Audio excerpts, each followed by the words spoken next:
తల్లి ఎడలు చీల్చుకొని ములకనై పురుడు పోసుకొని మట్టి తల్లి ఎడలు చీల్చుకొని ములకనై పురుడు పోసుకొని మానవ జాతికి సేవ చేసి మహావృక్షానిగా పేరు మోసి పుట్టెడు కష్టాలు ఓర్చుకున్నా చుట్టమూలె మిమ్ము చూసుకున్నా కక్ష కట్టిన ప్రాణాలు బలిగొంటే కట్టెనయ్యి కాలిపోత ఉన్నా వృక్షాన్ని రా నేను వృక్షాన్ని రా మానవాళికి ప్రాణ భిక్షాన్ని రా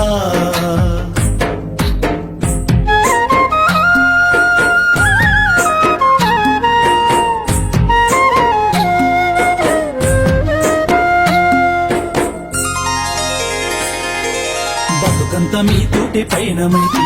చిదిలోనైనా మీతో కలిసి ఉండి బతుకంత మీతోటి పయనమైతి చిదిలోనైనా మీతో కలిసి ఉండి దేవుడు కలిపిన బంధానిగా జన్మంత మీతోడు నేనుంటిగా తాతల తండ్రుల నాటి నుంచి కంటికి రెప్పోలే చూసుకుంటే అవసరానికి నన్ను వాడుకుంటే అమ్మనయ్యి మిమ్ము సాదుకుంటే వృక్షాన్ని రా నేను వృక్షాన్ని